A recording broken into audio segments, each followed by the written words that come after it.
Welcome into another episode of McKale Madness with Corey Williams, and I'm Saul Bookman. We appreciate you all joining us for our second ever episode. Hopefully you enjoyed the first one. If you haven't had a chance to take a look at that, you should go back, take a look, and realize that this is not your grandpa's Arizona Wildcats podcast. It just isn't. So, Corey, how you doing today, bud?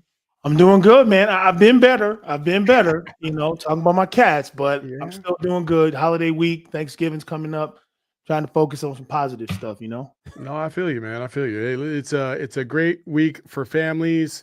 I've always felt a little bit of mix because, it's a great week for families, and Thanksgiving is my favorite holiday. But then you piggyback it with the Territorial Cup, and so there's a little angst there, especially if you're a Wildcat this year. It's just oh man, I just hope it's competitive. Yeah, I used to tell people all the time, hope is not a strategy. So, you coming out on the court hoping you're going to shut me down, that's not going to work out for you, brother. I mean, I was the king of trash talk, so I always remember that hope is not a strategy. Our Wildcats will look good sometimes, and then sometimes they haven't looked so great. ASU is riding high, which would make a Wildcat win even that much more sweet. Oh, yeah. Because they're riding high. Go ahead, knock them down a few pegs. Everything's in our favor. It's a home game. It may be the last time we get T-Mac out there on the field, so let's go on and light it up one last time, Yeah, let's have fun, man. That's the most important part, right? Let's just hopefully we can have fun. Hopefully it's a close game, and hey, listen, if it's a close game, I'll be happy with no matter the outcome. If all that, listen, man, listen. There's a little. You got to be based in reality a little bit. You got the hot hand coming into your stadium. Listen, do I think that they could pull off the upset? Absolutely. They're fully capable of, but they've been capable of that all year, and we just haven't seen that, right? So there's a little part of me that's I don't want to lose. I want to win. Don't get me wrong. And if we do win, I will talk mad trash. I promise you that. But we just can't have 70-7 again, man. I just can't. No, we're not worried about that. I might throw all my red and blue in the trash after that one if that happened again, man. I can't go through that another time. So I don't think that's even going to come close to happening. Don't get me wrong. So it's, listen, it'll be a fun Saturday, hopefully. Listen, you can have a little part in this show. Give us your feedback in the comments. Let us know what you think when we're talking about some of these things that we're going to break down. And also make sure you hit that thumbs up button, hit that like. It really helps the channel. We appreciate it. And subscribe to the McKale Madness podcast. It is in its own feed. You can subscribe, leave a 5-star review, and, leave some words of encouragement. We always love that here on this channel. So, Corey, let's talk about Duke. It was, man, listen, it was kind of a microcosm of the game the week before to a certain degree, a little bit different because it felt like every single time Arizona was trying to make a run or trying to get back in the game, it kept getting close, and then we fall back, and then get close, and then fall back. And it was kind of the same way against Wisconsin. You get close, and then you fall back. This time, you really felt I didn't feel like Duke was hands down the better team. No, I felt like Arizona and Duke were pretty evenly matched, but just one team executed more than the other. And that's, to me, what it boiled down to. It's weird. I'm sitting there at the game, and I've got my alumni hat on, and I'm watching it as a former player and an alum who has this passion to beat Duke and everything that comes with a big game in McKale Center. And then I've got my analyst side of my brain watching it as someone who does this for a living. And I got to tell you, it's the most nerve-wracking thing in the world to be rooting for things that probably aren't going to happen.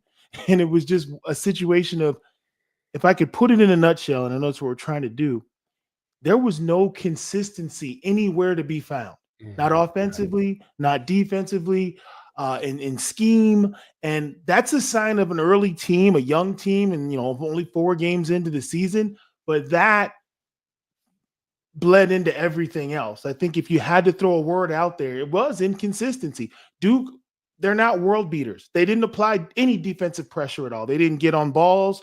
They didn't on-ball steals. They didn't shoot the passing lanes. They didn't block shots.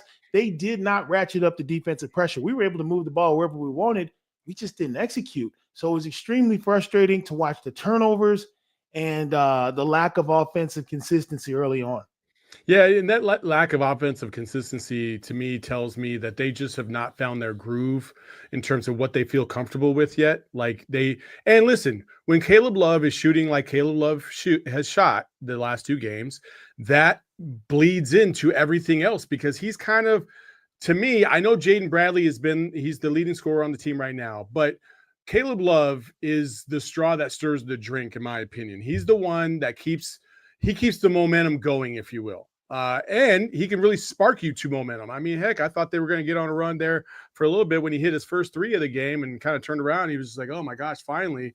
But it just never happened. And, it sucks. When we look at these numbers and we break them down across the board, you could see it was pretty evenly matched, 40% to 43%. Even the 3-point percentage wasn't wildly off, 26 to 36. I mean, 36 is closer to where you want to be, obviously. But assists, almost identical at 16-15. Turnovers was actually 15-14 and 14 for Duke. And then 13-11 in terms of steals and blocks. It was generally an even ball game all the way from top to bottom. And that's what you want to see, but you got to have more consistency. And that also leads to the defensive side of the ball. And for me, defensively, I just felt like there was a couple opportunities for Arizona to prevent Duke even more. Like Duke only scored 69 points, but I feel like they could have held them under 60, in my opinion. Do you have the same opinion? No, I mean, the biggest glaring number on that stat sheet was the 55 points at home. Arizona scores 55 points in a half, Saul. That's what we do. So the fact that they're not this offensive juggernaut early on in the season, it's not the biggest deal in the world because I think that will come. I think this is a team that will score 80, 90 points a game. Tommy Lloyd knows how to play an up-tempo style. They couldn't really settle in offensively. There was no consistency. So for Duke, 69 points, that's not enough usually to beat somebody in a college basketball game. I mean, let's just keep it 100. At a certain point in the first half, Cooper Flagg was 2 for 11. He was on lock. Mm-hmm. I mean, he wasn't like he was tearing us up. So the opportunities were there for Arizona to build a 5, 10, 15-point lead had they established some rhythm. The crowd was begging for it. They wanted made buckets, but they just kept getting missed shots and turnovers. And it felt like, trying to strike and start a fire that just wouldn't catch. And then the next thing you know, it's halftime and everybody's at halftime. Oh, we're going to turn it around. And it just never did. So the opportunities were there. Duke didn't take anything away from us. We just failed to execute. A couple things. Second chance points were relatively the same, 18-14 in favor of Arizona. And then the other thing was points off turnovers, 19-10 in favor of Duke. So Duke was able to have 1 less turnover, but they capitalized by 9 more points than Arizona did, who only were able to get 10. And to me, that's a 9-point swing right there. You lose by 14. Every little thing matters in a game like that. And Corey, when you're playing against premium competition, every small thing matters. And Arizona, percentage-wise, you might be surprised to hear this, but Arizona actually shot and had better open looks and better shots in terms of quality overall through the entire game than Duke did. Like by a mile. They just couldn't capitalize for whatever reason, and that's crazy. One guy that did capitalize, though, and I'll give him some love, Jaden Bradley. He was obviously the player of the game on Saturday night for Arizona. He was the only one that was really consistently being able to ball out. And even in the second half, he kind of fell off a little bit. In the first half, I think he had 12 points. Second half, he only had 6. But he kept Arizona in it in that first half, and that was key because outside of that, if Jaden Bradley didn't show up, man, I don't know how ugly this could have got because he was the only one that came to ball. Well, Jaden Bradley has the ball in his hands, and he can call his own number whenever he wants. And part of being a point guard is that delicate balance of when do I call my number, when do I get other guys in the mix. Well, when other guys are missing, a good point guard is going to pick up the slack and say, okay, it's my turn to keep this offense rolling. I got to get buckets every few trips to make sure we stay in this game. It's not that you've lost confidence in your teammates, but that's just what leadership looks like. So for Jaden Bradley to drop 18 when he wanted to, he could have shot a whole lot more because quite honestly, I've played with guys before, and I won't say any names because I'm not one of those back in my day guys, but they come to you and say, hey, yo, if you keep missing, I'm just going to start shooting. I'm trying to get you going. I'm trying to get you open. And he's not that type of guy. He's a guy who's thinking team first. And even in thinking team first, he has 18 points. So you look at what he could do.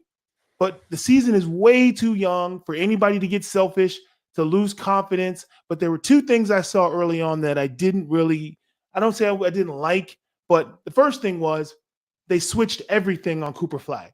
And I get it. You don't want him to get any looks. But by switching everything, he's getting a tall defender, a small defender, and that may have thrown his rhythm off a little bit. But what I would have preferred to see is one dedicated guy on him to see what he can do. If that guy doesn't need help, then everybody else stays home and nobody else joins the party. But when you give him up, everybody's got an opportunity, and now you've got different situations where now someone is guarding. There was a lot of times where there was threes guarding fours and fives because they gave up Cooper on a pick.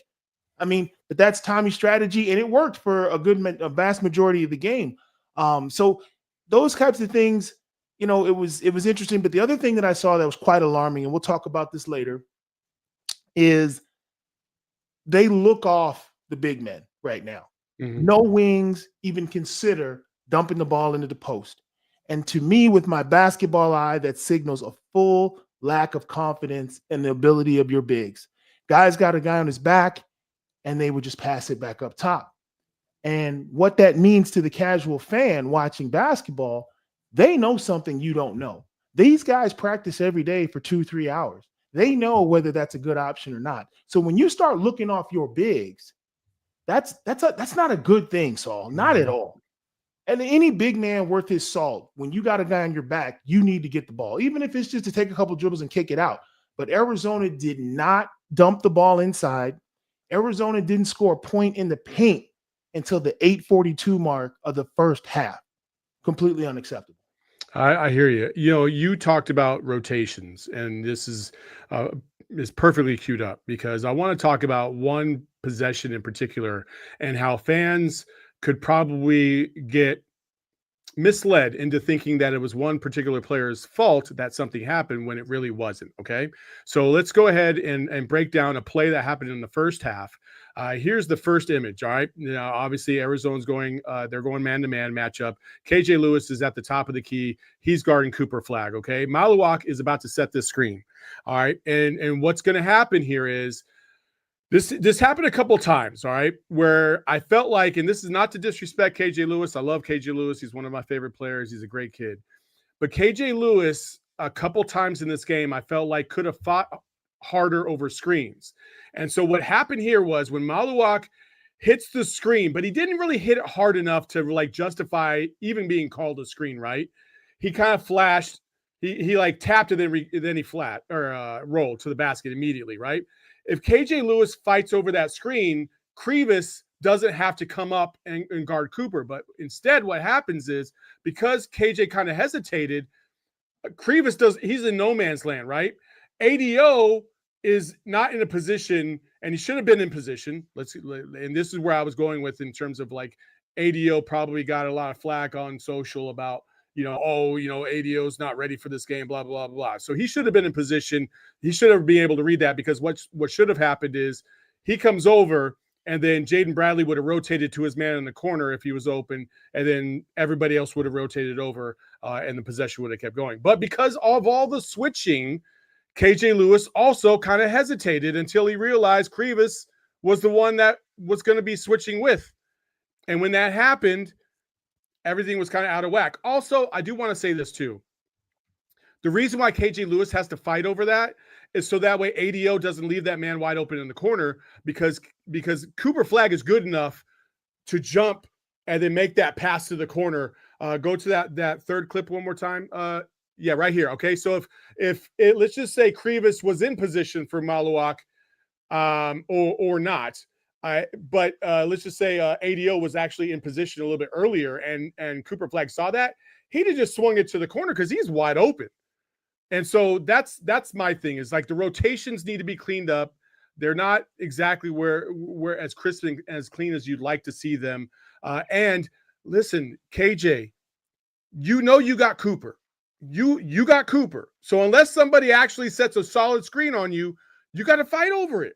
And that's where the switching can cause hesitation and put players in bad positions. Well, let's take it a level deeper. If we can go back to that first frame, this is counter coaching.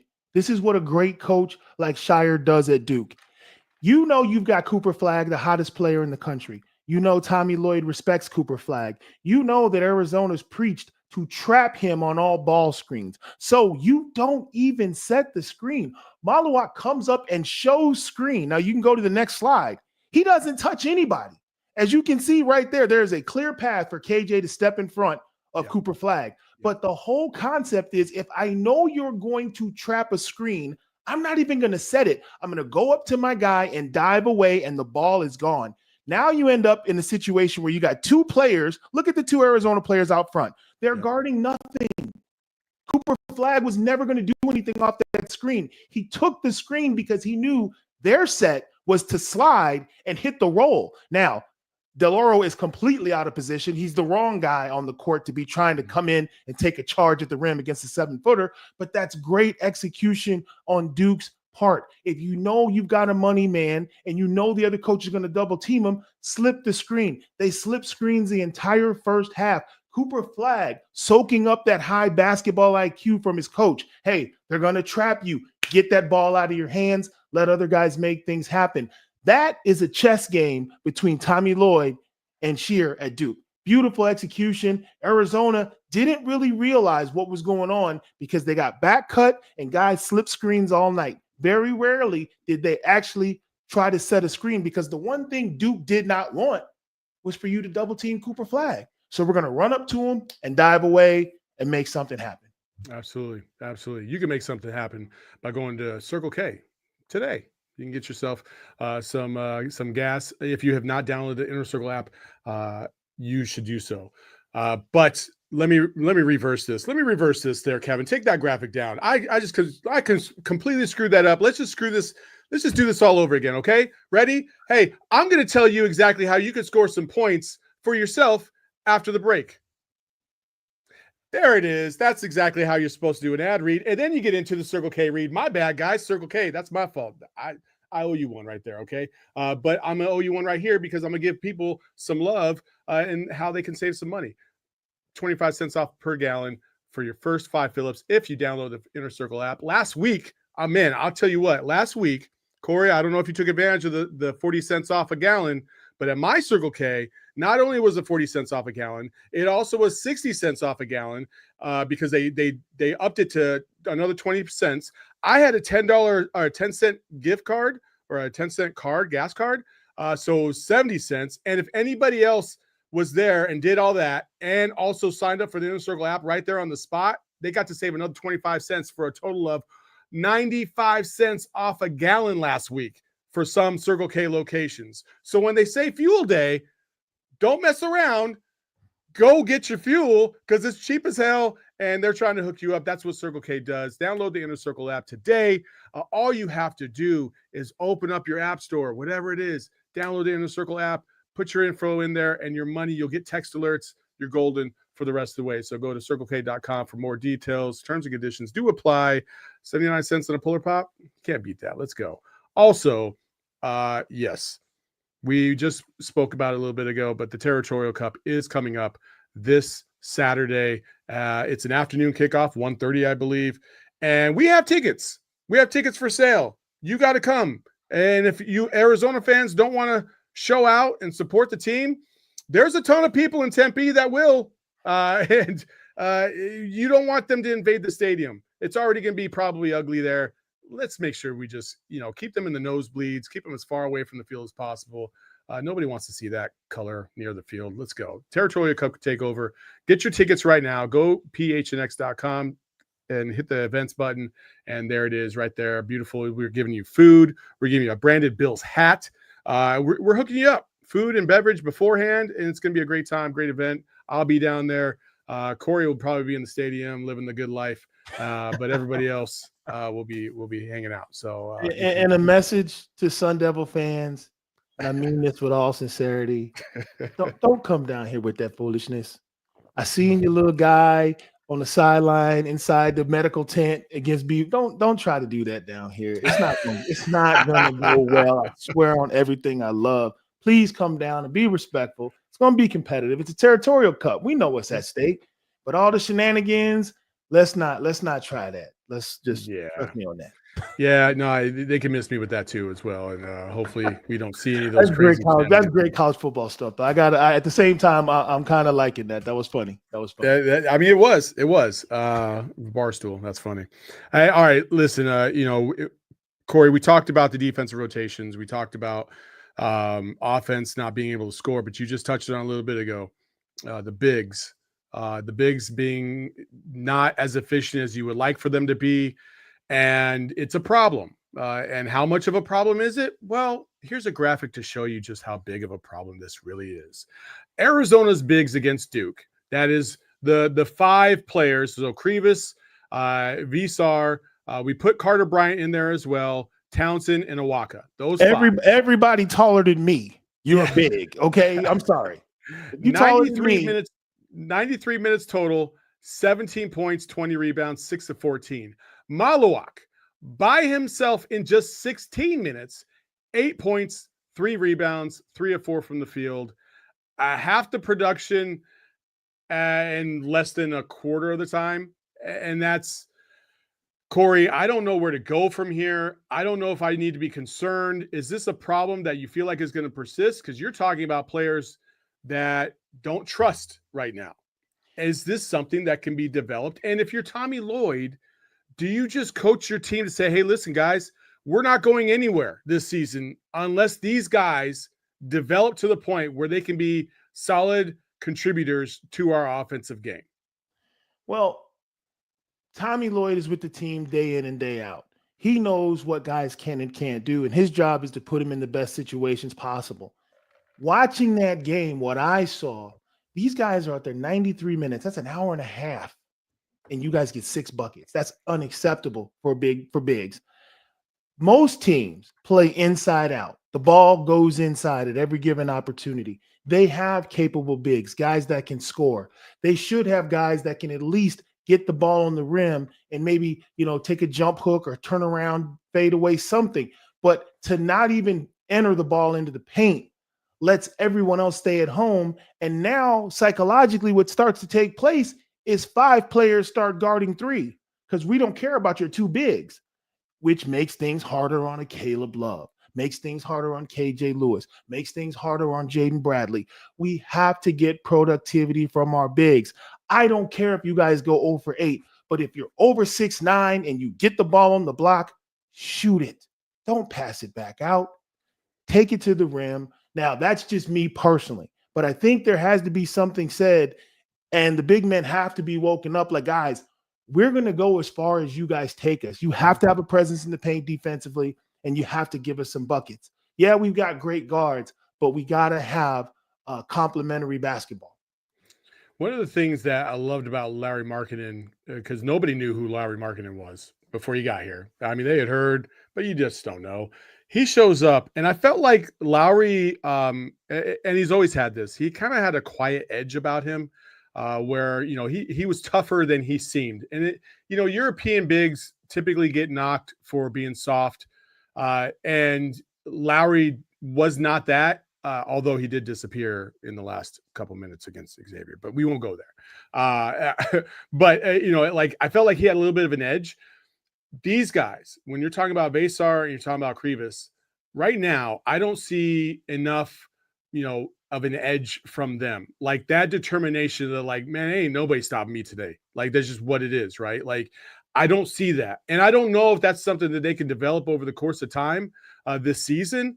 Somebody's going to have to challenge them. I'm sure they're getting challenged in practice. I have no doubt that Jaden Bradley's probably getting after it. KJ, they're talking them up, but at the same time, you got to do it in the game. And I just don't see that level of proficiency from those guys who were supposed to be, Visar is supposed to be a stretch big, and he's not able to stretch. Krivas is supposed to be. Krivas was the number 60th ranked on the ESPN Top 100. The only other player on that list that was Arizona was Caleb Love, and he was in the top 15. no other U of A players. And I would argue that Jaden Bradley and KJ Lewis have been the two best players on the team so far. So it's just the bigs got to show up. And Carter Bryant, I will say this, I know you put him in the group of 5, but I did like what I saw from Carter Bryant the other night. I thought defensively he's starting to figure it out. That shot will come. He was getting wide open shots and he just wasn't able to hit. But it felt comfortable to watch him take those. And I thought defensively he made an impact out there, and I loved what he brought to the table. Yeah, I mean, when you talk about the bigs and what they're doing, what they're not doing, let me just take people behind the curtain. One of the most difficult things to do is to come off the bench. You already know you're not the first, second, third, or even fourth option. And when you talk about the starting bigs, they're not the first, second, or third option. So you take a game like Duke, and you know going into that game, you're the fourth, fifth, sixth, seventh option. It's hard to be aggressive because that's a lot of pressure. And I played like that at Arizona. I was a bench guy. I came in 14-minute mark of the first half. I was not the first 1 through 5 option, but I had to shoot the ball. And it was actually Coach Olson who would scold me and say, Corey, shoot it. You shoot it in practice. Who cares if you're just in giving a guy a breather? Be aggressive. Yeah. When you knock that shot down, it makes it easier for everybody else. You're open for a reason. Make them respect you. Knock down those shots. It is a very difficult thing to do.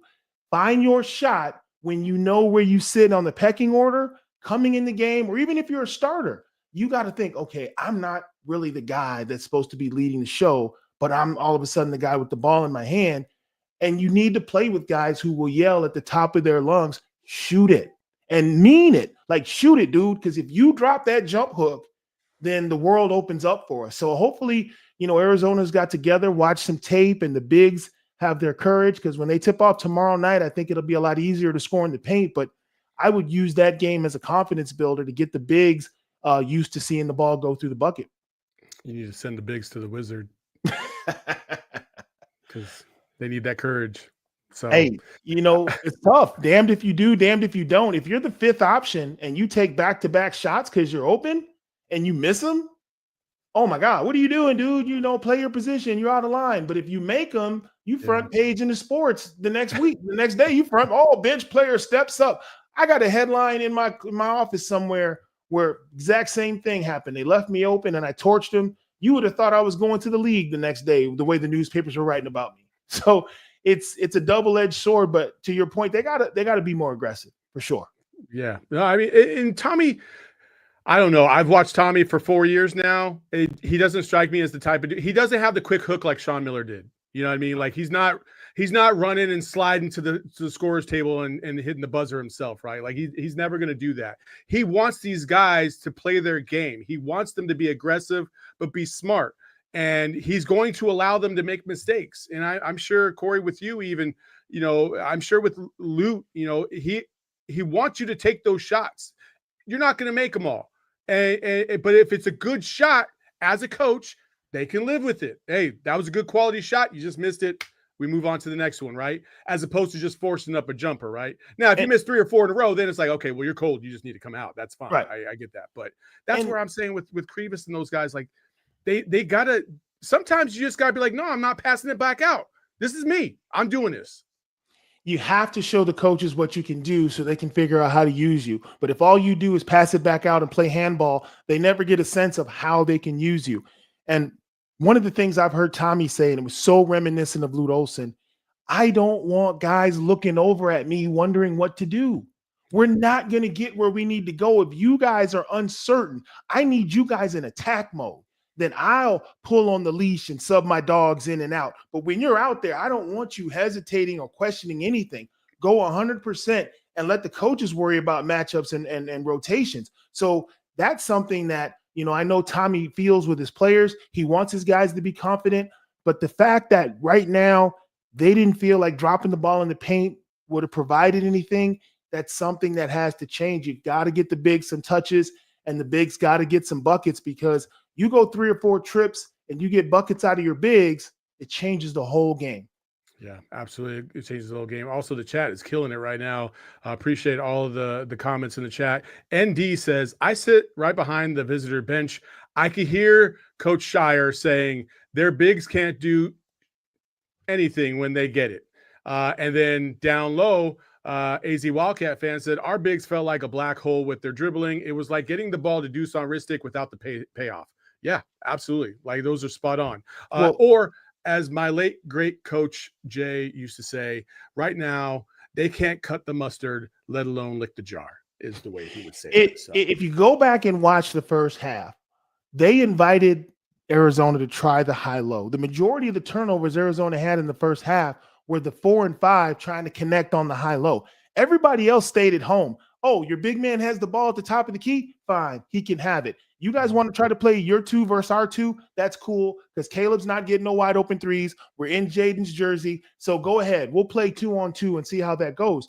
And it wasn't well synced. So that was great strategy by the part of Duke. Stay at home and see. Now, let's be honest. If that's last year's tandem, Zoo and Ballo, bro, that's 30 points all day. And they're going to kill you on that. But we don't have them. We got new guys who are capable. So we just got to find that rhythm. Yeah, no doubt about that. Listen, there's a lot of stuff that you like. We're going to talk about some of the stuff maybe we don't love in a little bit. But first, you see this beautiful, gorgeous hat that I'm wearing right now. Corey, I got yours coming this weekend. So there you go. Branded Bills. Check out it with the nice, beautiful logo on the side. This is dope. I got like 5 colors. I got the white one right here, the camo white. Like this is sick. It's just sick. It's a great deal. You got to get yourself Branded Bills. Also, now's the time to become a diehard because you could jump into our locker and you can see our PHNX Branded Bills caps now that are live, and the diehards get the first dibs on those. So Branded Bills is where it's at. They got the best hats in the game. They got great apparel, and if you're a company out there that's looking for some swag and you're trying to figure out where to go, Branded Bills is where you need to go. Premium headwear and apparel, and you can save yourself 20% off by using promo code PHNX today. So PHNX, go to brandedbills.com, use that promo code, get yourself some swag, get yourself looking good. Listen, I was wearing the Arizona old school logo hat, the white one last week. I got a red one. I got they got everything, man. It's dope as hell. And like I said, Corey, I got you. So appreciate it. This weekend, I got you. So, and then on top of that, I just mentioned it.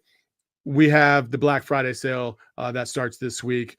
Early access up to 75% off on certain pieces of merch, and also 30% off the entire store, no matter what. Now's the time to become a diehard and save yourself a lot of money. Now's the time to jump in that locker. And all the diehards that got early access to the Black Friday sale. This doesn't open up to the public until Thanksgiving. Everybody else has early access if they're a diehard right now. That's the deal. So you got to get yourself, some of this great, fantastic merch. We got new U of A stuff. I won't mention it, but they do have some of the School Up North stuff. We have some new Cardinals merch. We got new Suns merch. We got new merch all over the place, new hoodies. It's just dope. Get your hands on some of that merch because it's just awesome. And listen, it's a great stocking stuffer or gift. Just load up for the whole family. So, all right, Corey, I hope I don't have to talk about this anymore this season, but I probably will. Caleb Love is struggling. And I think there's a variety of things that lead into that.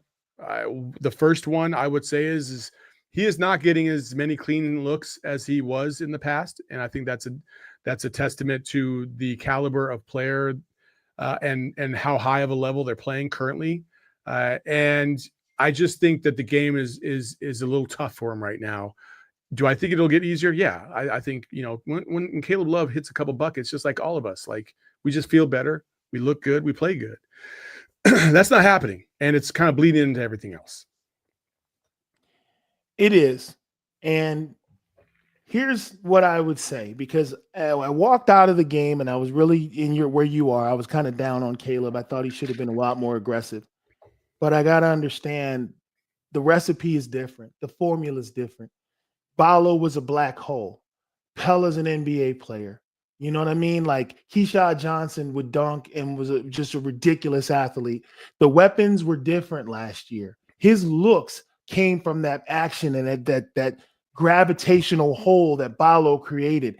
Mhm. Arizona has to figure out ways to relieve the defensive pressure on him, get layups, get transitions, get offensive rebounds and putbacks. So if you want to stand in his jersey, that's fine. We'll beat you without him. But the moment you step away from him, he can burn you down. Right now, he's the center of attention. He's getting nobody, no help is coming off of him. And what I honestly believe is that he trusts the process. He knows better than to go out and force his game because that won't help anybody.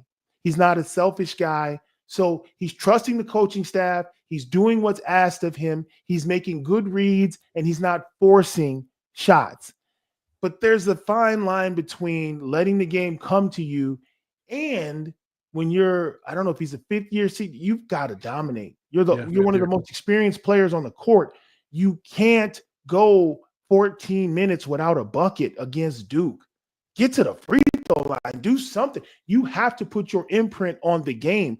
And I think leadership takes lots of different forms. I played with guys who took a charge and got us the ball back, and that's how they led. Guys who made steals, and that's how they led. Caleb can lead with made buckets, but he can also lead with hustle plays. But for him to be going up and down the court for 15 whole minutes and not be heard from, in no universe is that acceptable. So I want to see him assert himself, even if it's just getting to the line. I wouldn't even care if he picked up a couple charges trying to get his thing going because he's got to have an impact on the game. Basketball and that jump shot comes easy to him, but the minutes that he plays to have 8 points, completely unacceptable, and they've got to change that. And I don't know exactly how, because with him, the worst part about it, Saul, is he's a shooter. He's already shown the country and the fan base what he's capable of. So when people sit down and they don't see it, he's trying to get back to something. Everybody thought Caleb Love was going to take this year to add on to what he already did. Right now, he's struggling to get back to being the player he was last year. Yeah, no, I totally agree. I totally agree. That's the conundrum here. Is this 2-game blip, a microcosm of what's to come, or is this just a blip and he's going to figure it out? I think Caleb Love is too good of a player to just be in a rut the entire season. That's just not going to happen, in my opinion. And if it did happen, it would be one of the most outrageous things I've ever seen in basketball. Like, if you're a scorer, you know how to score, you know how to hoop, you know how to ball. He's that guy. It just didn't disappear. Sometimes you just match up with teams. I will say this. Sometimes you just match up with teams that just do not fit you stylistically, and you just can't take advantage as much as you'd like. And I think some of these teams, especially Duke with their length, well, a little bit of a problem for Caleb.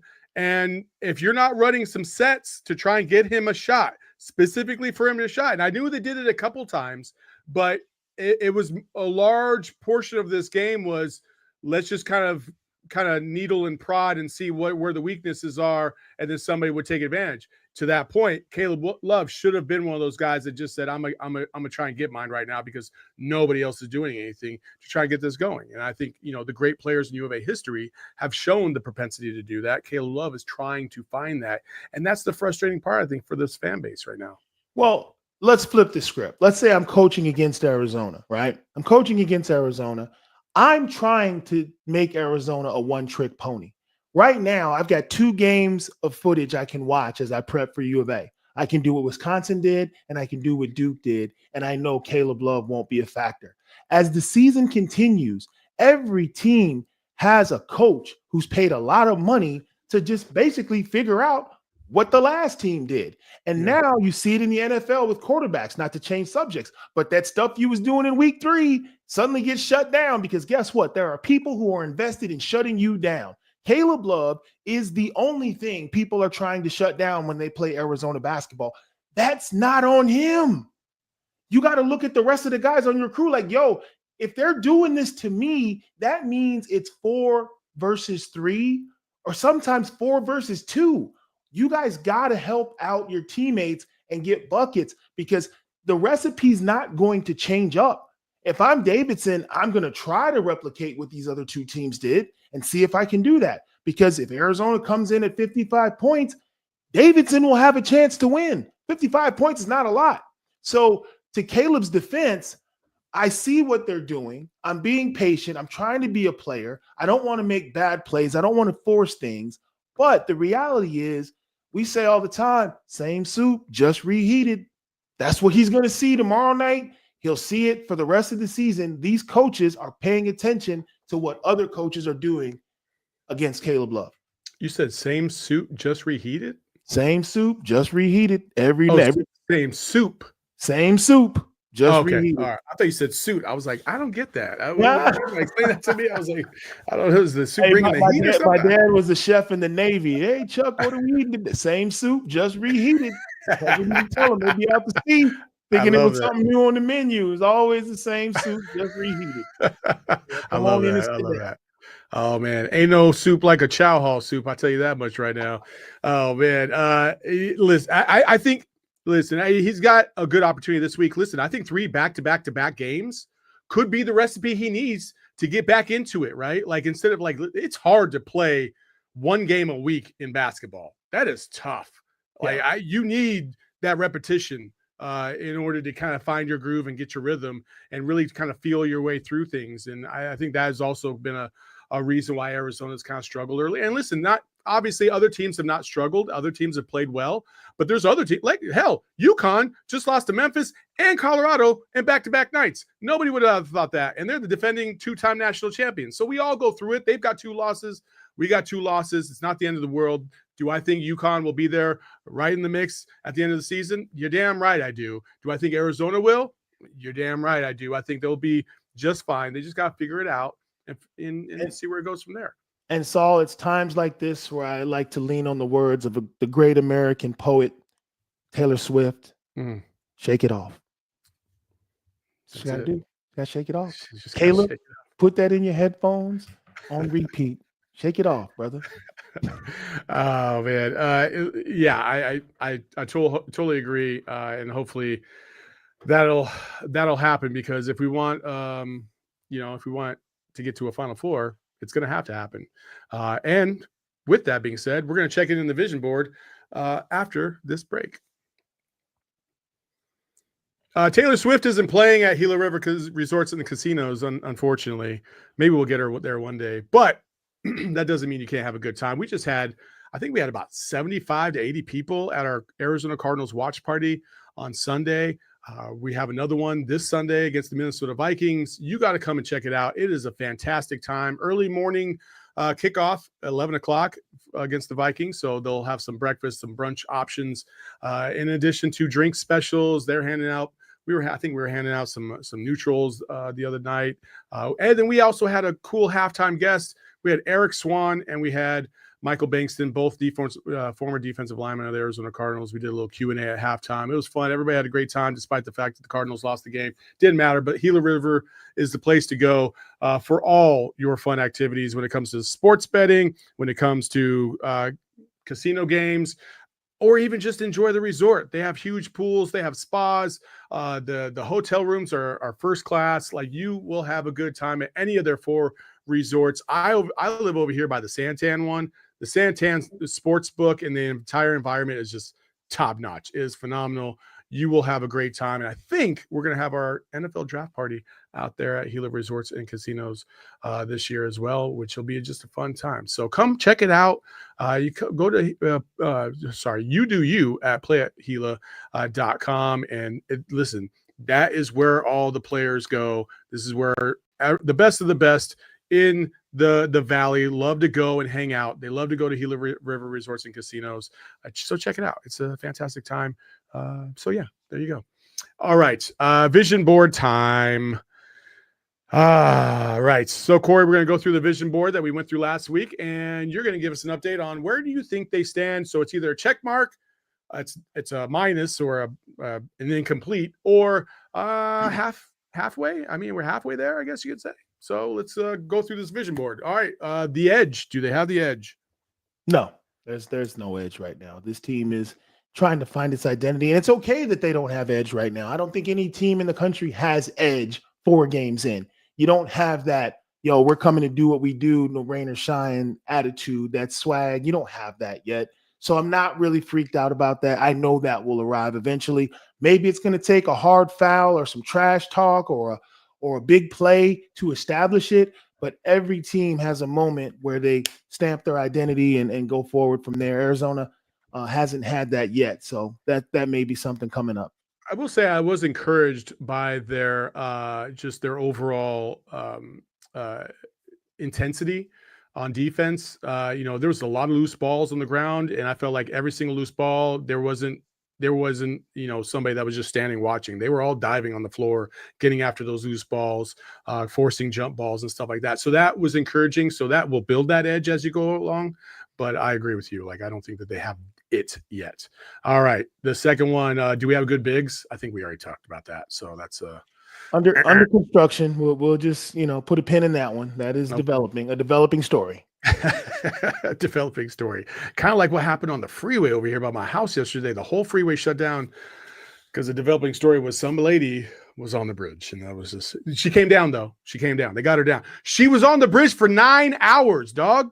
Wow. 9 hours on the bridge. And then they got her to come down. Like, bro, I don't know what's going on, man, but yeah, clearly that's a good ending. At least they got her down. At least they got her down. All right, next one, Kev. Shooters. Nah, you can't shoot less than 20% from 3 in 2 games and say you have shooters. And some of those shots were end of possession threes that got chucked up just because the shot clock was winding down. So you want to take those out. But this team hasn't created clean looks for itself. Penetration kicks, double teams in the post that come out for threes, transition threes where the guy runs to the corner. That's when you'll see those numbers jump up, but that's tied to defense. But right now, they have guys that can shoot it, but they haven't had a lot of clean looks or easy shots, as I'd like to call them. Here's a good question. ND said, not a spacing question, but with Pella being gone, could our flow be off without a 3-point shooter to offset Caleb? I would say yes, to a certain degree. That's why they brought ADO in. ADO was supposed to be a perimeter shooter, but ADO can't stay on the court because he's been a liability to a certain degree. Ball handling defensively, he's kind of gone through it these last couple of games. There's not really another player on the court that I can think of that is a consistent outside threat. See, the problem is when most people look at basketball, they use words and I'm going to break down these definitions. When you say a shooter, 99% of the time, the shooter is someone who's not athletic. So what does that mean?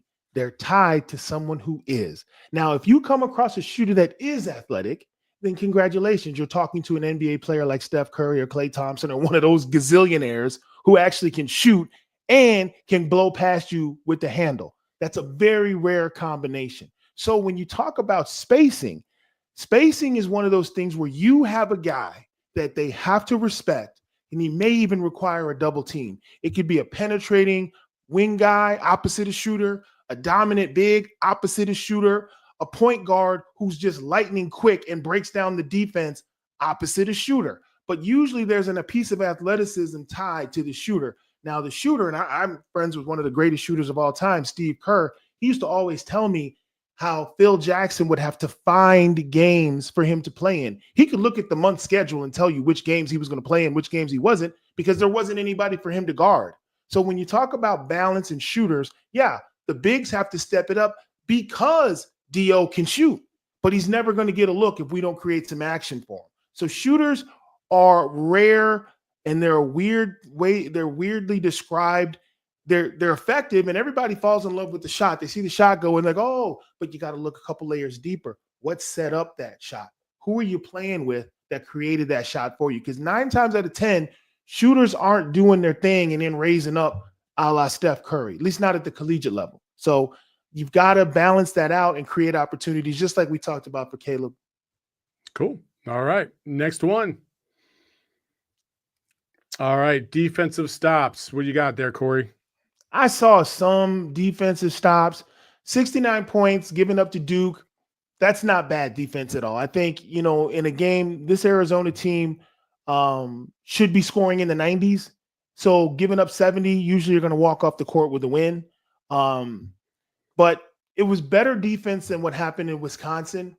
Like I said, at one point in the game, Cooper Flagg was 2 for 11. They weren't really setting the world on fire. They made a couple of plays in the second half to push the lead out. I don't say it was a poor defensive effort from Arizona. I would give it a B plus, A minus. They did a good job defensively. I saw small errors defensive errors here and there, but I thought the intensity, the attitude, they stuck to the game plan, and Duke walked out of there with 70 points. But the story was Arizona's 55. So, not bad, but definitely needs to work. They need work there. A 34-point improvement from the week before against a more talented squad. I think that's significant. They gave up 103 against Wisconsin. Here's the thing. Wisconsin had, it's in a respectful way. They had animals. They had guys that didn't do anything but go to the rack. They had guys that were going to the rack and then turning around and walking right up to Caleb Love and talking trash in his face. They were clapping in their faces. They were foaming from the mouth to be aggressive. That wasn't Duke. Duke didn't have anybody that was doing that. So that's why Wisconsin got 100 and something points, because they stayed in attack mode. Duke ran their stuff, and they profited off Arizona's defensive mistakes. Nobody in the history of Duke, you can go all the way to Grant Hill and Christian Laettner, nobody ever just did their thing at Duke. They always played within the system. That's what makes Duke so solid.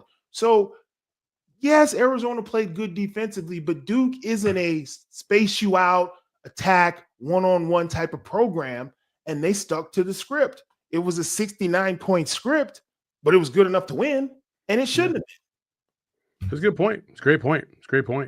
Okay, well, I have nothing to say to that. Bread and butter offense. We can go ahead and say no on that. Yeah, we got to go shopping because there's no bread or butter in the cabinet right now. No, zero. We don't even have a butter knife. Let's go with athletes. Yeah, we got them. We got them, Saul. You see we got some of them. You see flashes of it. You know what these guys can do. And these aren't like my all layup line guys who were doing all the windmill dunks in the layup line and didn't have no game. No, Carter Bryant is a freak of nature. KJ tried to dunk on somebody. I couldn't believe where he took off from. Like the athleticism, Jaden Bradley, quickest player on the floor. We have athletes. That's always going to be there. I would love to see this Arizona team turning people over for the breakaway dunks. And I would love to see guys flying through the air, blocking shots. I had a chance to talk to Derek Williams at halftime. He's probably, other than the dunk against Duke in the tournament, his block against Washington is probably one of the most impactful moments in Arizona basketball history from a defensive standpoint. Just pure athleticism. The blocks, the dunks, all of that stuff feeds into the energy. So they do have the athletes. Are we seeing a lot of it? You could go either way on that. It'll come. And hey, listen, it might come this week because, like I said before, they have some premium matchups that could be facing them in the Battle of Atlantis. First they got to play Davidson tomorrow. So let's talk a little bit about that. Davidson coming in 4-0 on the season. They haven't beat anybody, but they're a good team. Listen, they've always done a good job. They love to run a 5-out system. Let's take a look at the matchups here, which is ball up top for us. So the ball up top today is Jaden Bradley is probably going to get matched up against their point guard, Cochera. And then Lafnani, whatever, against Caleb Love. Caleb should have his day. KJ Lewis against Durkin again. One of the matchups that you're going to want to take a look at tomorrow, though, is their bigs can stretch you out. And like I said, they like to go 5-out and find some pockets for you to be able to attack. Reed Bailey is their primary scorer. Last year he shot 63s, didn't hit us. He shot like less than 20%, I think. This year he decided, F that, I'm not shooting any threes. He has yet to attempt a three in 4 games, even though he shot 60 of them last year, but he's their leading scorer because he can put the ball on the floor, he can get around you, and he can score at the rim. Like that's what he does. He has a 3 ball, but He doing something else. He is. That's And what then their other big, same thing, can stretch out to the corner, and they like to do that a lot. They like to stretch him out to the corner. They like to dribble, penetrate, kick out to him in the corner. So it'll be a challenge for the bigs to be able to be agile enough to get out there and cover. But, I don't think the athleticism is going to overwhelm Arizona by any stretch of the imagination. So they should be able to handle this one. Arizona fans, I'm going to break it down for you. Homework assignment. I want you to sit down tomorrow night with a piece of paper and a pen, and I want you to watch the game. And I want you to see, because in a game like this, Saul, when you don't have the horses, you have to rely on your sets. And that's what Davidson's going to do. They're going to go 5 out. They're going to run their stuff. Arizona's job is to disrupt all of that. Be aggressive, trap, use your athleticism. If you sit back and let them run their set, they're not going to shoot until they get inside 8 seconds on every possession, because that's how you hang with Arizona. So does Arizona disrupt their stuff? Do we double team? Do we trap? Do we block shots? Do we negate their sets with pure intensity and athleticism? You cannot let these teams walk you to death, slow you down, put you to sleep, and hang around. They know they don't have the athletes. And on the offensive end, if they don't have the athletes and they drop back into a zone or some gimmick junk defense, you have to force them to be athletic. You have to force them to be what they're not, which is athletic. So crank up the tempo, crank up the defensive intensity, try to get these guys down 10, 15 points in the first half. That's the formula to beating a team like this. If they're within 3 or 5 points at halftime, they're winning. You don't even got to look at the stat sheet. They're beating Arizona if they're within 5 points by the first half. This is a game Arizona's got to come out, establish the tempo, and make this team uncomfortable. That'll tell you everything you need to know about what would happen in the second half. So for me, this is a game where Arizona can get a lot of things right. They can get their swagger back. They can get their athletes involved. Their bigs should have a field day, and they really should look to score buckets and start to feel good, because like you just said, these holiday tournaments, anybody can get hot. They get on a plane back to Tucson with a championship, emotions are high, and the whole trajectory of the team probably can change. Oh yeah, 1,000,000%. We came into the season, I think we were top 5 in the country, going to battle for Atlantis back in 2018. Sorry. With a guy by the name of DeAndre Ayton. Ever heard of him?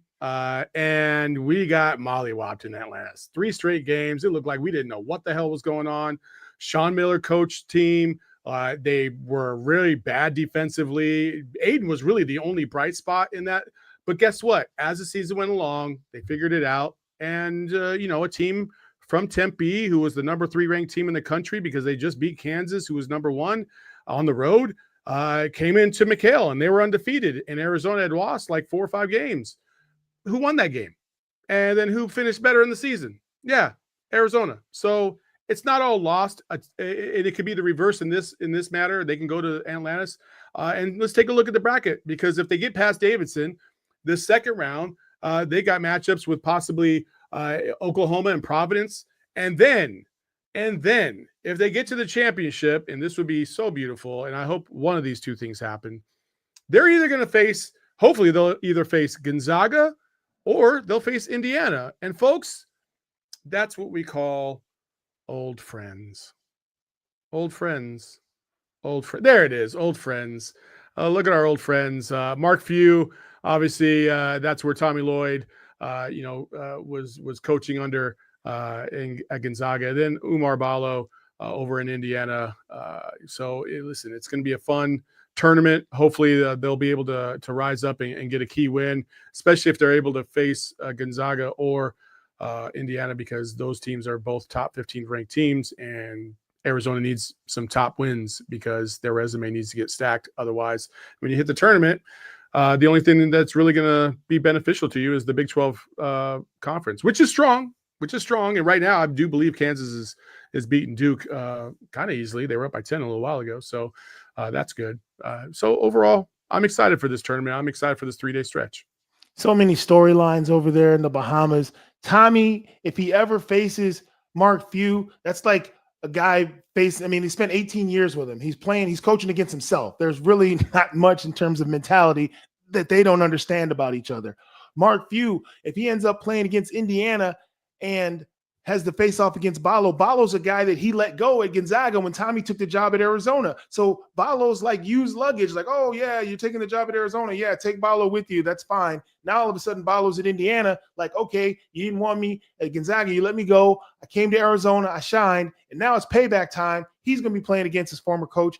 I mean, the storylines are great, but Arizona's going to handle business and win 2 games and then see who they end up facing. I guarantee if they win 2 games, it'll be one of those 2 teams. I don't see either one of those teams getting tripped up, but it'll be the winner of those 2. But great storylines, former teammates. I mean, Arizona's had a roster overhaul, so there are some guys left that played with Ballo last year, but it'll be interesting to see. It really will be. Yeah, no, I totally agree. I think, also if you are wanting to watch this and you're streaming, you can go over to gophnix.com and catch the rest of this show. But listen, I totally agree. I think they have an opportunity to really reset themselves. And it's a good opportunity. I think they got quality competition that they got to play. Oklahoma and Providence. Obviously, Providence has always been well coached. Oklahoma has been kind of going through it over the last couple of years. They're trying to figure themselves out, but Providence has always been a well coached team for quite some time. And so I'm looking forward to this. And that's not to say and dismiss this Davidson. Davidson is also a very well coached team, and they've been able to nice. rise up. I like you, polite dude. Listen. I've seen this movie before too many times. They're gonna get smoked. I hope so. But no, I like it because you can be the political right guy. I'll be the jerk. Davidson should get smoked by at least 20. You heard it. They should. And see, normally, Saul, this is the crazy thing. Like you talk about being realistic, at the top of the show, and you're talking to a Cowboys fan, man. Oh man. We can't live in reality. Reality's too painful. Yeah. So we just go out there, man. We just say whatever because we know that it ain't gonna end up well for us. Yeah. So yeah, man, I'll say anything. I don't care. I really don't. There's some comments in the chat that I need to address. So first question, Andy said, were y'all impressed with Flagg? I was expecting a lot more than I saw. Had a good line, but to say he's great is a reach to what I saw. I will say, yes, he's a great player because he did not have to force anything, in my opinion. Like he played hard, he did the smart things, he made the right plays, and he took advantage of Arizona when he needed to. I thought he was just fine. And he's 17 for crying out loud. This is not a Cooper Flagg statement. I'm going to address the comment. There is no freshman, I repeat, no freshman in the nation that will live up to the media narrative surrounding that player. There will be no freshman cutting down the nets in the Final Four. The last freshman to do that was Anthony Davis, and the one before that was Carmelo Anthony. There will never be a freshman-led team that wins a national title anymore. So the hype, the commercials, the media, the NIL, that's all great. But when we get those 68 teams together in March, no 18-year-old is going to win 6 games in that gauntlet. And every coach in the country knows it. They all know that. So enjoy the matchups, enjoy the hype, enjoy the social media. But if you on FanDuel putting your money on an 18-year-old, you're a damn idiot. Okay. I don't know what else to tell you. All right. Now, he's good. But that Duke team, they're not going past the Sweet 16 unless they get some type of edge. They don't really defend that well. There'll be a different team come March, but I didn't see 6 games in a row on a neutral site. I mean, Duke they get that local game. The first 2 games are home games in the regional. If they usually finish in the top 25. I just don't see them as tough enough to win 6 games. In March. I know it's early, but that's just me. I'm a jerk, so whatever. I mean, hey, listen, I could see your point about Duke, but I could also acknowledge that Cooper Flagg is a very good player. And I think he's going to be the number 1 overall pick in the NBA draft because I never felt like Cooper Flagg the moment was too big for him. I just felt like, if you didn't know he was a freshman, I feel like you could probably pass him off as a veteran player on a good team. And I thought that's what he showed. Like I said, he was 2 for 11, and he was invisible for the majority of that game. He got 8 cheap ones at the end. I'm not going to buy it. I'm sorry. Until I see Cooper Flagg put in 25 points a game in his conference with the teams that know him, I'm sitting back like that on everybody, not just him, All of them. Because right now you play who you want to play. Coming up in about 2 weeks, you start playing who you have to play. And that's totally different. True. So we'll see. True. All right. And then Jesus VAZ says, Lloyd can be all you want, but so far, Sean Miller recruited better players for March. He has gone further than Lloyd. Okay, calm down. He went one round further than Lloyd, never got to a Final Four despite being the #1 ranked team multiple times. Like, what are we doing here? Come on. Hey, Again, like Tommy also, then he follows it up. Hold on real quick. He does follow it up. It says, Saul, he asks me, it says, at what point is wins not enough and Lloyd gets held accountable? We need national titles. Oh, I'm sorry. I forgot that we have won 16 national titles, and that's just what happens here at Arizona. Like, obviously, that's what we all want. But to say that Tommy Lloyd is not a good coach because he hasn't won a national title in his 4th season ever as a head coach is outrageous to me.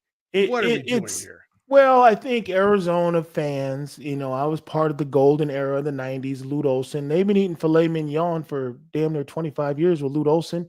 Sean Miller won a lot of games when he was at Arizona. He won a lot of – they swept it. They took the tournament in Vegas. They took the title of the regular season. And then, they had some rough bumps in the tournament. They ran into Wisconsin a couple times. They were a jump shot away from a Final Four. Sean Miller won a lot of games at Arizona. And Arizona fans, we usually field a team that's in contention for a national title. I've said this before, and I'll say it till I die. Every team I played on from 92 to 96 was national title quality. And we got bounced. Santa Clara, Miami of Ohio. We got bounced in the first round twice on teams filled with NBA players. That tournament is a brutal mistress. You can't handicap it. It's not something you can say, well, X plus this equals Y. It's March Madness for a reason. And some of the greatest coaches, even a great coach like Lute, who probably had 15 national title teams, he got one. Yeah. And he was grateful that he got it because they were knocking the hell out of him as if he wasn't one of the best coaches the game had ever seen. So the criticism of Tommy, I think people are getting antsy because they hear the names, they see the program, and man, I love our fan base. So passionate. This team, this fan base deserves another national title. 97 was a long time ago, yeah, Saul. Yeah, it does. You remember the haircuts you and I had in 97? Oh my God. I was bald. I shaved my head all the time. What the top 40 songs were back in 97? I mean, a long time ago. So I get the frustration, but yeah, I'm with you. Pump the brakes. Give Tommy a chance. He's won some games. He's won some conference titles. Big 12 is a different animal, but he's definitely one of the best, hottest coaches in the country. No question. I also think, I think he has inadvertently set himself up for failure because of how hot the starts have been over the last 3 years.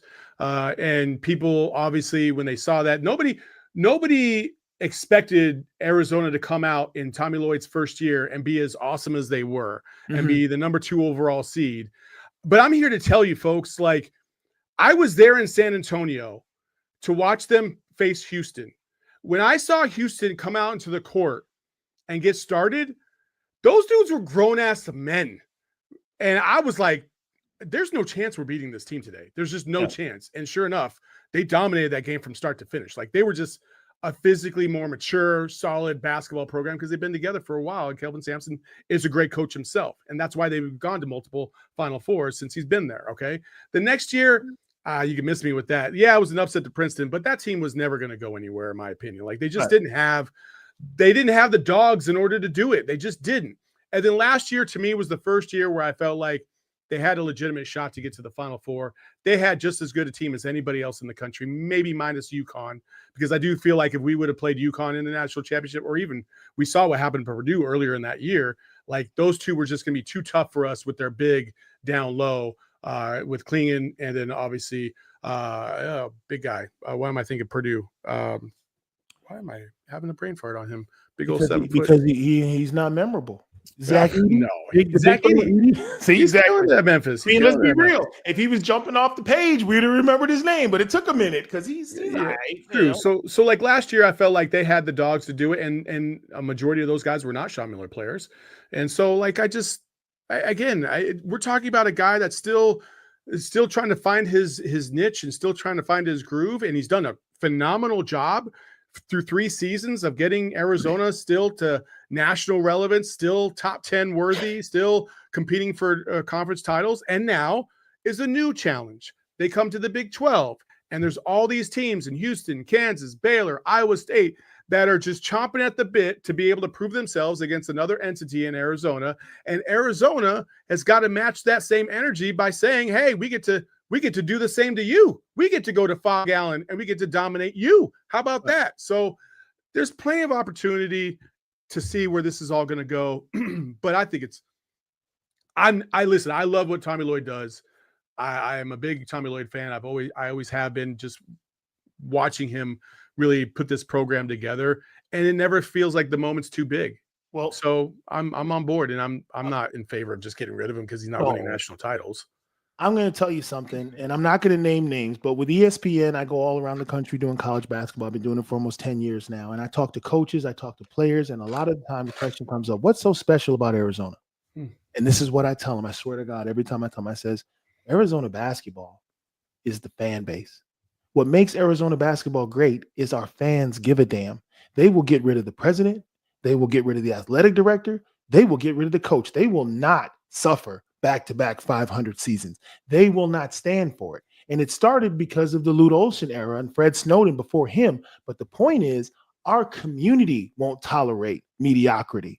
And because our community won't tolerate average play, there's this immense pressure, like the comments that are in the chat now. But that's what comes with being here. That's a great tradition. So anybody who wears the jersey or walks the sidelines as the coach, they've got a community of 1 million people and a lot more nationwide who won't accept a suspect product. Our fans are like, hey, don't tell me about the labor pains. Show us the baby. We don't care. We are a program that gets judged by the postseason.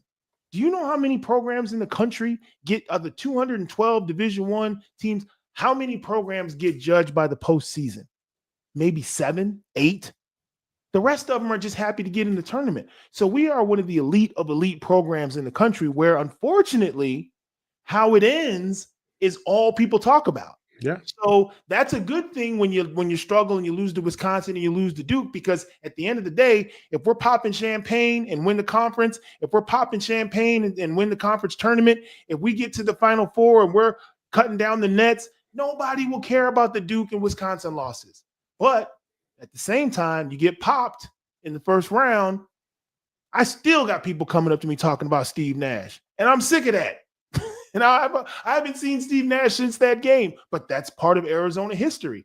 We're a postseason team, and that's the gift and the curse. Jesus, my guy, he says, so my whole time I thought we were a top basketball program, but since Saul says we ain't and we can't demand championships, we should just be happy with wins. First of all, I didn't say we shouldn't compete for championships. Number one. Number two, calm the hell down, dude. We're talking about if Tommy Lloyd should be fired because he's not winning national titles. He's gotten to 2 Sweet 16s, got bounced in the first round. I mean, that's only 3 seasons, guy. If like you're making me feel like if Twitter was a thing or social media or YouTube was a thing back in 1990, you'd have wanted Lute's head. You'd have wanted Lute's head before he even got to 94. Tell me I'm wrong, Corey. They lost to East Tennessee State. They lost to freaking Santa Clara. They were the number 2 and 3 seeds and got bounced in the first round. Like, everybody would have been calling for Lute, one of the legendary coaches of all time. But he broke through and he got a national title. You know why? Because we all showed a little bit of patience, because we had to, because we didn't have social media to be able to vent our frustration. So just pump the brakes a little bit. I'm not saying that Tommy Lloyd's the end-all be-all. But I will say he has not shown anything close to being an absolute disaster of a head coach. We have seen that a little bit here and there from other coaches around the country that have taken over good programs and absolutely crapped the bed. Arizona has not been one of them. No, and Saul, this is the whole reason that I enjoy doing this with you, because we started out last week with the vision board. There's a formula to winning a national championship, and I just asked the viewers to trust me on this. I kind of know what it takes to win 6 games in a row in March. Everything we talked about on that vision board, that's why we're doing it each week. We're doing like a doctor would give you a checkup. Are we making progress? And here's the other thing that I want to ask, I want to challenge most of Arizona basketball fans to do. Arizona will win a couple of games this year that they shouldn't. Can you identify those times? Those times where the coaching pulls us through, those times where the scheme pulls us through. It'll be an injury. It'll be foul trouble. It'll be all kinds of chaotic stuff going on during the game that I see as a former player. And then I'll watch Tommy do his thing and we'll get the W and nobody says nothing because they didn't see it. So if we're going to be critical, we shouldn't just be happy with wins. I agree. I get you on that. Yeah, but absolutely. When you talk about a coach's pedigree, we got to have a broad panoramic view. Who does he have? Does he have the tools? Are they making progress week after week, month after month? Because they're not handing out any Final Fours in December. They're not handing out any Final Fours in January or February. All we have to do is get our dogs ready and get our foot in the door come March. And then we got a puncher's chance just like anybody else, especially Saul now with the portal. Yeah. I mean, it's just like chaos. There's nobody banking on last year's success this year. So no, there is, and it's kind of ridiculous too. Well, the brand, it's like, okay, what's a brand you trust? We've been eating McDonald's all our lives. We see those golden arches, doesn't matter where you are in the country. We got confidence in the brand. When people see that block A, that's a brand.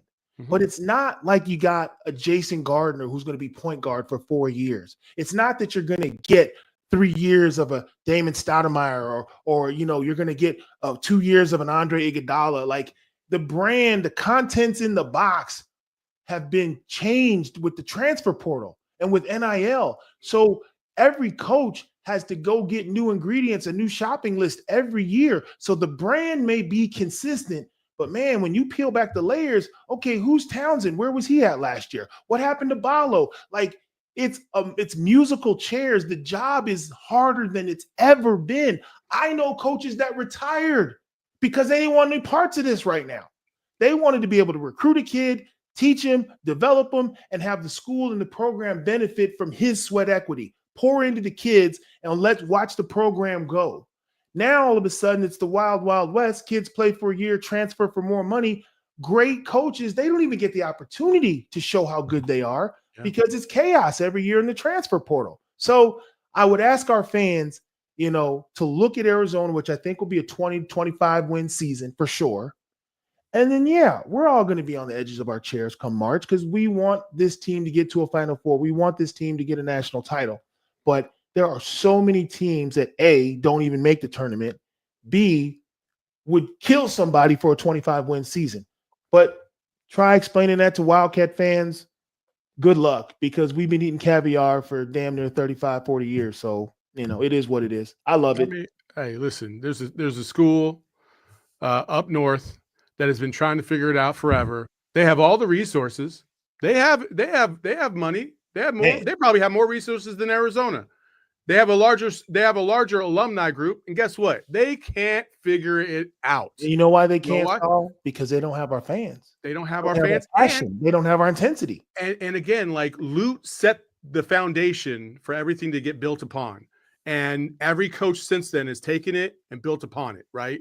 We haven't won a national championship. We haven't gotten to a Final Four since he left. I get that. However, to say you don't want to fire a good/great head coach just because you think you can get something better out there that you hope will give you a national championship, because I'm here to tell you, like, great coaches aren't a dime a dozen. They just aren't. So Tommy Lloyd is a top 15 coach in college basketball, if not top 10, based on what he's done so far in his 3 years. In 3 seasons, he's only lost 4 games at home, period. 4 games at home, period. It's insane. That's crazy. And no other coach has done that. Here's the other thing, the flip side.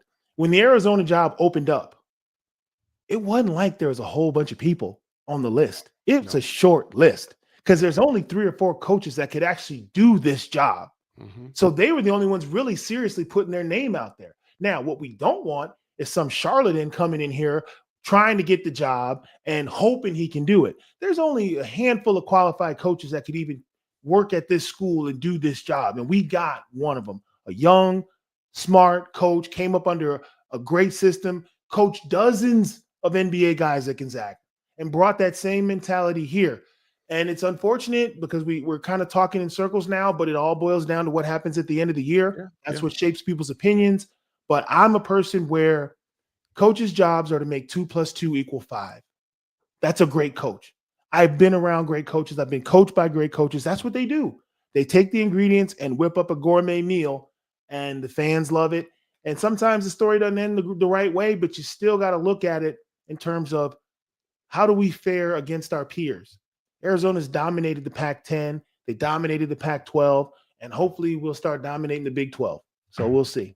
Hopefully. I'll leave you guys with this. Again, last year when they lost to Clemson, I was there, and I'm walking from the back of Staples back to the court, and Tommy Lloyd is about to get on the bus to go home, and he passes me, and we make eyes, and he looks at me, gives me a fist bump, and he goes, "It's only a matter of time. We're going to get one." And to me, I just, I hadn't really talked to Tommy at all before that. We went to practice and chatted a little bit, but nothing crazy. And I believe him. I believe him. I believe in Tommy Lloyd, straight up. And so, not to say that I won't be critical of him if he screws up here and there, obviously, but listen, the whole point of this is to win a national championship, and only one team a year gets to do that. So I'll live with the success that we're having right now and hope for the best as we move forward. And I hope you guys have a fantastic Thanksgiving. We really do appreciate the time you've taken to spend with us. For Corey Williams, you can follow him at College Corey on Twitter and on Instagram. You can follow me at Saul_Bookman. You can follow the show at PHNX_Wildcats. And make sure you download and subscribe the McKale Madness podcast on any platform that you choose. It's fantastic. It's a good listen. We're going to throw some other nuggets. I'm going to have some nuggets for you guys this week as we continue with the matchups all week long at the Battle for Atlanta. So hopefully it'll be a good week of basketball. Enjoy yourselves. Enjoy your family. We love y'all. Peace. We all silly like the mayor.